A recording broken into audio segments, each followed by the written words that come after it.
Ce sera pas à l'Accor Arena parce que, donc déjà, on aura 25 ans. 20e édition, il y a eu 5 ans d'absence pendant le Covid. Et là, on va retour aux sources. On va 2 jours à Coubertin.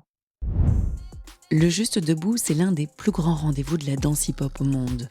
Depuis des années, il fait vibrer l'Accor Arena, mais pour cette 20e édition, Bruce Ekanji a décidé de tout changer. Un tournant fort, une envie de revenir à l'essence du mouvement, à la rencontre. Et c'est dans l'essence de la danse qu'il a choisi de s'expliquer sur ce changement et de partager sa vision, celle d'un art libre, sincère et en perpétuelle évolution.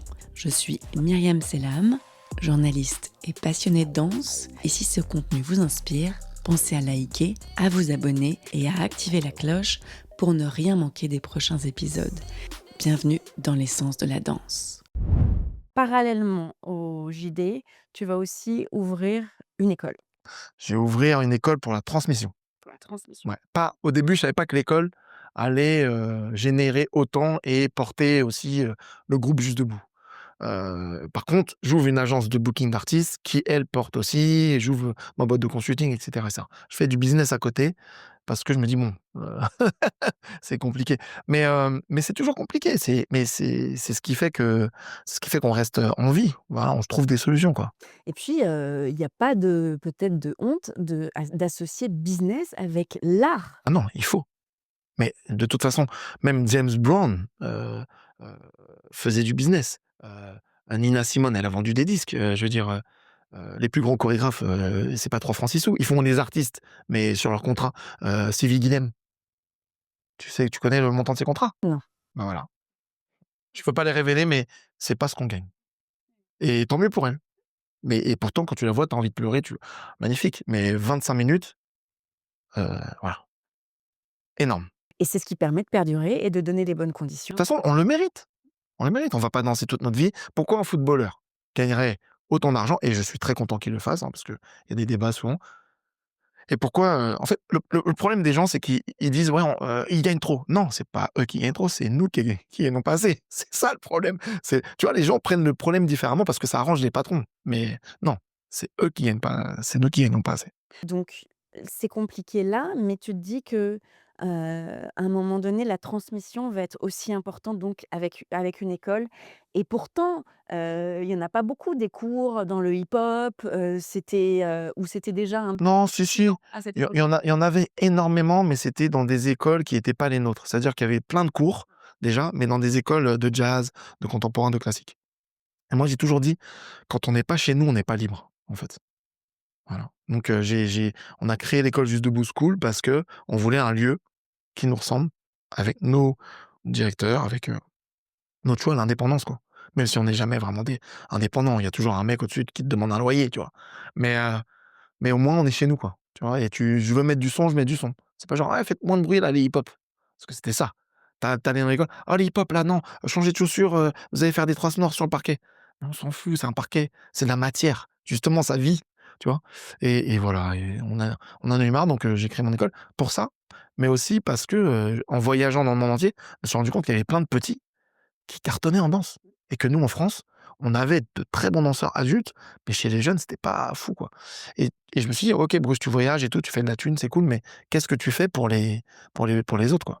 La nouvelle génération. Voilà. Et c'est pour ça que j'ai créé l'école. Qu'est-ce qui se différencie du coup dans cette transmission comme tu disais, par rapport à d'autres écoles? C'est que je suis un tortionnaire. Encore une fois? Ben oui. En fait, c'est un peu dur comme ça, mais je suis un bourreau de travail et j'essaye de rien laisser passer. Ce qui fait qu'il y a plein d'écoles. Techniquement, on va pas, réinventer l'eau chaude, d'accord? Mais par contre, c'est la façon dont on va insister sur l'eau chaude. Tu vois? On va dire: «Non, ton pied comme ça, plus dans le sol. Non, c'est pas bon». On va être très dur avec eux et avec elles. Et d'ailleurs, moi, je me suis retiré des cours pour te dire. Je me suis retiré des cours parce que c'est trop dur et qu'en 2025, on peut plus avoir des discours trop durs. Donc j'ai préféré me retirer et laisser mes autres profs enseigner parce que moi, je suis à l'ancienne. Je suis intéressé au travail, c'est pas forcément bien. En revanche, il y a quand même des danseurs aujourd'hui qui ont maintenant 30, 40 ans, enfin 30, 35 ans, qui me remercient, qui me disent: «Putain, Bruce, merci pour tout ce que tu as fait». Enfin, tu vois? Cette exigence, Ouais, je voulais défoncer sur le coup, mais merci, quoi. Voilà. est-ce que ce que tu disais tout à l'heure, de dire: «OK, dans cette école, la danse, c'est un des 5 piliers. Est-ce qu'il y a pas aussi ça qui est différent du fait que vous, et les profs que qui vont être dans cette école, vont aussi incarner cette culture du hip-hop? Ouais, tout à fait. Tout à fait, parce qu'on a des cours, d'histoire de la black music, on a des cours de DJing, on n'a pas des cours de graffiti, parce qu'on peut pas, enfin, tu vois? Au niveau de l'infrastructure, c'est trop compliqué, de tag non plus. Mais beatbox, il y a des mecs qui viennent, qui font de la beat enfin, tu vois? Et puis on leur raconte ces histoires-là. On leur dit: «Voilà, c'était comme ça et cetera et cetera». Donc des fois, ils nous prennent pour des mythos, des fois. Ils disent: «Non, c'est pas possible». Tu vois? Mais ouais, on leur raconte. Mais ça, c'est important quand même de voir d'où ça vient. Bah, de toute façon, si tu parles de danse, tu peux apprendre une danse de manière mécanique. Si tu parles d'une culture et d'une danse, il y a l'oralité. Tu dois raconter aux gens comment ça se passait et que cette personne-là, quand tu lui racontes, elle racontera aux autres, et cetera, et cetera, et cetera. C'est une vraie transmission. Et malheureusement, on n'écrit pas trop dans les hip-hop, mais il y a quand même pas mal d'ouvrages maintenant, bon, qui sont pas toujours écrits par les personnes qui connaissent vraiment. Mais voilà, il y a Nasty qui a écrit son livre et qui est très intéressant. Et donc je vous conseille de le lire. En tout cas, l'école est une manière aussi de se transmettre et de retransmettre ça. Bah, l'école, c'est une manière de, quand je vais partir, que Juste Debout me survive. Parce que Juste Debout, les gens l'assimilent à Bruce, mais moi, mon but, c'est que ça perdure comme l'Opéra de Paris, en fait. Moi, je veux que le Juste Debout, plus tard, soit comme l'Opéra de Paris ou un conservatoire super connu, voilà. Tu vois? Et que le cours Florent, tu vois? Tu veux que ce devienne une institution. Ouais, ouais, ouais. Ça l'est déjà, mais j'aime pas ce mot-là. Mais ça l'est déjà. C'est déjà dans la tête des gens, c'est déjà, en tout cas, c'est une marque. C'est une marque et je préfère même marque qu'institution, moi. C'est fou, hein? Tu vu? Je préfère marque qu'institution. Oui, parce que moi, c'est plus safe. Ouais, parce que le privé, moi je pense que j'ai bossé dans tous les milieux, privé, télé, théâtre, école et tout. Les pires, c'est les gens des institutions. C'est les gens des théâtres les pires. C'est pas les gens des télés. Les gens des télés, ils font du business, ils sont là: «Ouais, on fait du business, toi tu beau, tu belle, ouais», mais tu le sais. Les gens des théâtres, c'est toujours hypocrite, c'est toujours: «Oui, alors» et puis il faut te vendre sur un dossier, même si tu pas bon, même si tu pas talentueux, tu te vends sur un dossier. C'est-à-dire que quelqu'un qui n'a pas accès au verbe ou à l'écriture, ça peut être le plus gros talent au monde, il reste dans sa chambre. Ça, c'est dramatique pour un pays comme la France, tu vois? Et il y a beaucoup de parvenus, selon moi, dans les théâtres parce que c'est une culture, cérébrale. C'est pas une culture organique. Et encore une fois, la danse, ça devrait passer par là. Moi, je pense que les gens des théâtres, alors peut-être qu'il y en a qui le font, je vais pas mettre tout le monde dans le même, parce qu'il faut pas généraliser, mais ils ne font plus leur travail. C'est-à-dire qu'un mec de théâtre, il doit aller scruter, chercher les talents, pas chercher le dossier. J'ai vu moi dans les bureaux des administrateurs, de théâtre, ils ont des piles de dossiers comme ça, je te jure, hein. J'ai vu un grand, gérant de théâtre, je dirais pas son nom parce que je le respecte quand même, oh, poubelle, poubelle, mais c'est des heures de travail. Je fais: «Mais tu es sérieux là? Tu» Ça m'a dégoûté, je lui ai dit, hein, je lui ai dit: «Mais qu'est-ce que tu fais là? Fais ton boulot», tu vois? Et après il y a ce syndrome de, il y a une compagnie qui marche, il s'appelle: «Ouais, telle compagnie elle est bien». Ils veulent plus se bouger le cul. Donc au bout d'un moment, c'est quoi? Ils sont là, ils ont des gros salaires pour faire un boulot qu'ils ne font pas. Comme dans les maisons de disques, comme dans tout ce système qu'on a créé, en fait. Et c'est pour ça que je vomis ces gens. Désolé, hein, mais et en général, je les vomis, mais pas tous, il y en a qui font leur boulot, mais 99 je les vomis. À côté de la Juste Debout, School, il y a la Juste Debout Industrie. Donc ça, c'est une autre école qui permet de faire la professionnalisation. Ouais, alors les 2 sont professionnalisantes, mais il y a 2 destinations. Core, c'est plus justement pour intégrer des compagnies. C'est plus profond, c'est, les styles originels, pop lock, hip-hop house, tap dance, histoire de la black music, diététique, anatomie, et cetera, et cetera. Industry, c'est plus showbiz, tout simplement. C'est quoi donc? Donc showbiz, c'est pop lock, hip-hop house, walking, danse africaine, voguing, tous les styles qui émergent en télé actuellement. Voilà, donc c'est 2 destinations avec, des modules, il y a des modules de création de musique, chant, beatmaking à industry pour vraiment rentrer dans le monde de la musique et du business. Et là, il y a des modules de création, il y a des modules de stage en création avec des chorégraphes, c'est 2 destinations différentes. Ouais, donc ça veut dire que si tu as vraiment envie de rentrer dans le showbiz, tu as envie de vivre de ton métier et que tu es un danseur, tu vas aller plus dans l'industry. Et si tu es plus en mode: «OK, moi je veux comprendre la culture hip-hop, le truc, je veux danser, peut-être en faire être prof, mais je veux être dans le cœur, dans le corps», donc on va plus dans celui-là. Mais si tu veux, l'un n'empêche pas l'autre. il y a des croisements quand même. Moi, j'ai des gens de corps qui font de la télé aujourd'hui, qui ont chorégraphié pour Jul, qui ont fait des défilés de mode et tout, et vice versa. Mais c'est vrai qu'on donne une direction quand même. Moi, j'ai essayé de tout faire, quoi. Parce que j'aime la danse. Et j'aime la danse et puis il fallait vivre de ça, donc j'ai tout fait, hein. J'ai fait des trucs de merde aussi des fois. Tu vis maintenant là de la danse bien? Alors moi, j'ai arrêté d'être intermittent depuis que j'ai mon école, depuis 2009. Mais je parle pas en tant que danseur, c'est en fait, tu mets en avant en tant que businessman, est-ce que tu arrives à bien en vivre? Ah moi oui. Oui, oui, bah heureusement parce que je fais Mais attends, tu dis que le JD, tu pas à rentrer. oui, mais parce que je suis malin. C'est-à-dire que le JD, perd des sous, les autres structures gagnent des sous et après j'ai fait une holding pour irriguer tout ça. Mais, oui, oui, je gagne ma vie, mais je gagne pas ma vie aussi bien que je devrais selon moi. Et je pense que ça, c'est tout le monde. Mais non, non, je gagne ma vie modérément. En étant malin et en finalement, en ayant, comme tu disais, tout un écosystème qui va permettre de porter quand même le JD, quand même. L'événement, c'est quand même le truc qui ta vitrine. Ouais. On est Ouais, d'accord? c'est ça, c'est Mais comme elle est pas rentable réellement, tu as besoin de tes autres structures exactement. pour ça. Ce que j'appelle les revenus satellites. C'est-à-dire les structures satellites qui irriguent la structure, mère et la vitrine. Mais, heu, mais surtout le plus important, c'est que je fais ce que je veux. Ouais.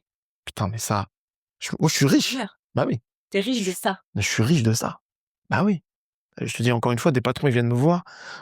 J'ai plein d'exemples, hein. Je dis: «Non». «Ouais, pourquoi non?» «Parce que c'est nul». Voilà. Ouais, cash. Cash. C'est une Et mais je sais que je vais galérer après, hein. Ouais. Par contre, je sais, j'ai des dettes, hein. Tu vois, le mec, j'ai du mal à payer sa facture. Tu vois, là, encore une fois, je dis les choses, mais c'est super dur. Faut pas croire que, et c'est pas jouissif d'avoir des dettes. C'est pas jouissif de devoir de l'argent à quelqu'un. Mais j'explique aux gens. OK, quand c'est Nike qui te donne l'argent pendant 1 an, tu dis rien. Parce qu'ils font ça. Les grosses sociétés font ça. Elles te font galérer des fois pendant 3 mois, 6 mois, 1 an. Mais tu dis rien parce que c'est Nike. Donc Nike, tu te dis qu'ils ont de l'argent. Par contre, quand Bruce te doit de l'argent pendant 2 semaines, même si je suis en tort, il faut pas devoir de l'argent, les amis. OK. Mais là, tu as moins de seuil tu vois, tolérance. de tolérance. Alors qu'on fait quelque chose pour nous, par nous, quoi. Tu vois, donc ça, faut que les mentalités évoluent. Il y en a plein qui m'accompagnent aussi, qui me disent: «T'inquiète pas, moi je te soutiens, tu me payes quand tu peux». OK, donc ouais, des fois ça va très vite, des fois ça va très lent et voilà, mais c'est une réalité. Donc ça, je paye les conséquences de ma résistance. Ah, tu te considères comme un résistant? Ah mais absolument. Un résistant, heu, positionné et ah oui, oui, absolument. Ah non, non, oui. Et chaque résistant a son message et ses convictions. C'est quoi la tienne par rapport à la danse, justement? Ah, c'est une belle question ça. Après c'est des questions, c'est un peu tout fait, mais j'ai la danse pour moi, c'est le ciment de l'humanité, mais pour de vrai. Ça veut dire qu'on n'a pas besoin de parler, qu'on peut se comprendre et il y a très peu d'arts qui fédèrent autant que la danse, autant de nations, sans rentrer dans des sujets relous. Après nous, on veut rentrer dans des sujets lourds parce qu'on a des influences, on est influent, donc on est positionné, on veut parler des guerres qui se passent et cetera. Mais si on veut, on reste, dans un dialogue, corporel qui fait que, qu'on se cimente, quoi. Et ça, mais c'est la meilleure politique du monde. C'est la plus belle politique au monde. Il y a pas de Tu pas besoin de tu vois, moi, j'agace des gens. Je sais qu'il y a plein de gens qui vont pas m'aimer, mais sur ma danse, ils vont être en compassion avec moi parce qu'ils comprennent, le langage de mon corps, peut-être, tu vois? Et peut-être quand j'ouvre la bouche, je les énerve, mais par contre, quand ils me voient danser, ils disent: «Putain, l'enfoiré, c'est bien, quoi». Enfin, tu vois? Enfin, j'espère. Tu vois? Mais c'est ce qu'on me dit souvent aussi. On me dit: «Putain, heureusement que tu es bon parce que sinon» tu vois? Comme tu dis, c'est de la créativité, ouais. Et pour moi, je pense que c'est ça. La danse, c'est incroyable. C'est incroyable. Et tu vois, je suis toujours amoureux de la danse, avec toutes ces années, quoi. Et tu danses toujours? Beaucoup? Je danse toujours. Moins d'ailleurs, je prends du poids parce que je suis plus dans le business, tout ça.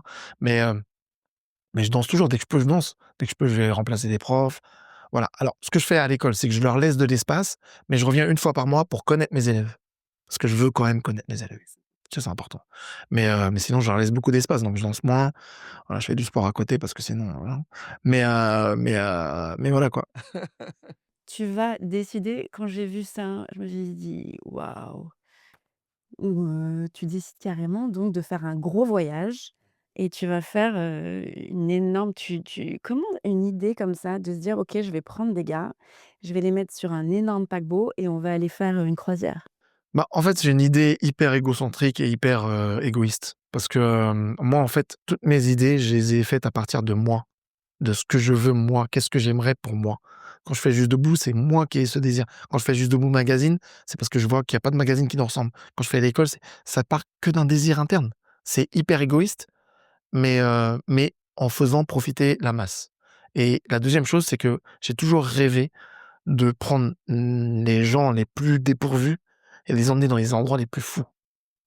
Mairie de Paris, Opéra de Paris, Accor Arena, Coubertin, croisière Miami, îles Caïmans, Mexique, tout ça. Mais c'est des trucs, moi je veux faire rêver les gens. Le propre d'un artiste, c'est faire rêver les gens. Donc le propre d'un producteur, c'est aussi d'être artiste et de faire rêver les gens. Voilà, c'est tout. Et donc on se donne du mal pour ça, c'est très dur la croisière. En plus les Américains avec l'argent, ils rigolent pas.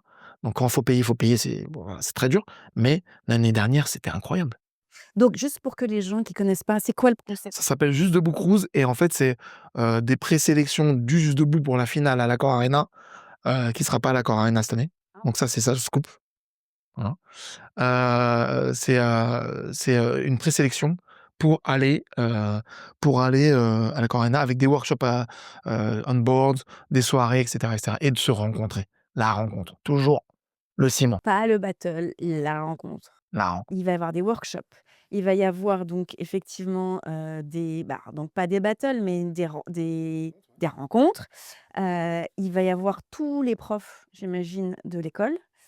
Et c'est un espèce de JD pendant une semaine, non-stop, quoi. C'est ça, ouais, C'est ça? c'est ça. C'est 7 nuits, 8 jours et c'est pas tous les profs d'école parce qu'on n'a pas pu tous les emmener parce que j'en ai 65 profs. Ah. Ouais, donc j'ai pas pu mais il y en a certains qui viennent et surtout, il y a 3 événements dans l'un. Il y a Junior Dance Tour, donc pour les 8-14 ans, 6-14 ans.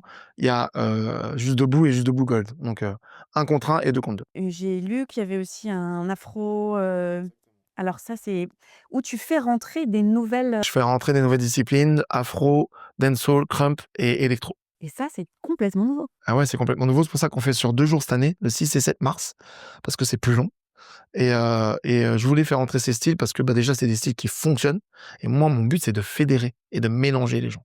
Encore une fois, donc voilà, hein, c'est pour ça qu'on fait ça. Donc là, il va y avoir la deuxième édition et là, tu viens d'annoncer donc que le 6 et 7 mars 2026, ça va pas être au Corrèze. On fera pas à l'Accor Arena parce que, donc déjà, on aura 25 ans. 20e édition, il y a eu 5 ans d'absence pendant Covid et 2015, reconstruction de Bercy aussi, on a arrêté. Et là, on va retour aux sources. On va 2 jours à Coubertin. Ouais. Alors les gens, il y en a qui vont être contents, il y en a qui mais émotionnellement, 20 ans après, se retrouver dans ce lieu-là à 6 000 personnes et les gens il y aura pas de place pour tout le monde déjà, parce que, d'habitude on fait 12 16 000 personnes à l'Accor Arena et là on a une salle de 5 500 6 000 personnes. Donc, moi ce que je veux, c'est revenir sur un truc où on se voit, on se on se côtoie et que c'est le feu à l'intérieur. Donc c'est 6 et 7 mars. Voilà, dès que la billetterie sera ouverte, on vous dira, et après on retournera à l'Accor Arena. Oui. Voilà. Mais c'est juste un break et j'avais envie pour les 20 ans que les jeunes qui n'ont pas connu Coubertin voient ça. Parce que c'est un truc de fou. Au niveau de l'ambiance, c'est le battle numéro 1 et ça restera de toute façon le plus gros battle au monde. 6 000 personnes, il y a très peu de monde qui font ça, enfin il y en a pas quoi. Enfin tu vois? Et est-ce que tu vas aussi, ouvrir à justement à cette nouvelle discipline ou Ouais. C'est pour ça que je fais 2 jours. Je fais les 8 styles et je rajoute donc 9 styles avec l'expérimental. L'expérimental revient. Waouh. Ouais. Et tu te parlais même d'électro? Bah, électro, ouais, qui sera là je bosse avec des protagonistes dans chaque style pour ça. Et ça risque aussi de pas plaire parce que Tout à fait, mais moi je veux déranger, je veux pas plaire. Je veux tu passes à côté de mon tableau, je veux que tu t'arrêtes. T'aimes pas, c'est un autre sujet, mais au moins tu t'arrêtes. Tu passes pas: «Ouais, c'est normal», non. Un artiste, c'est ça doit déranger, ça doit bousculer. Si tu bouscules pas, bah, tu es dans la masse, tu es un artiste, quoi et moi, être dans la masse, ça me fait un peu, tu as compris? Ça me fait un peu peur, hein. C'est l'ego ça. en tout cas, ça t'a très bien réussi et en tout cas à prouver, j'ai l'impression que oui, tu l'as fait. Est-ce que tu te dis ça en tout cas? Non, j'ai pas réussi. Pour moi, j'aurais réussi quand j'aurais mis et je suis pas Dieu le père, hein, mais quand j'aurais mis plus de gens à l'abri.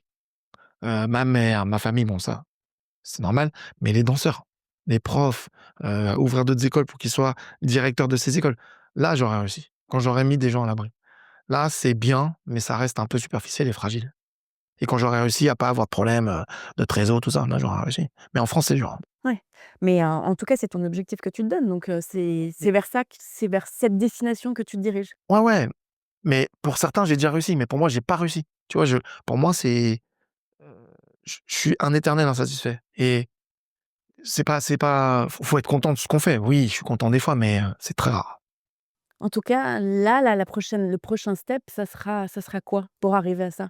L'ouverture de la 2e école, la tournée qui s'agrandit, l'application Top on the Floor qui grossit. Oui, parce qu'on n'en a pas parlé, mais parce que c'est une grosse application qui permet aux danseurs de pouvoir un peu se promouvoir. Exactement, Ouais, ouais, ouais. ouais. Il y a aussi, la chaîne de télé que je veux développer dans mon autre école. Enfin, il y a plein de trucs. Il y a plein de trucs. On va encore en entendre parler. J'espère, Bruce j'espère. IMJ. Merci beaucoup. Merci de ton temps. Merci d'avoir écouté cet épisode des Sens de la danse avec Bruce et Kenji. Si cet épisode vous a plu, pensez à vous abonner pour ne pas manquer la suite. Je vous dis à dimanche prochain pour un nouvel épisode des Sens de la danse.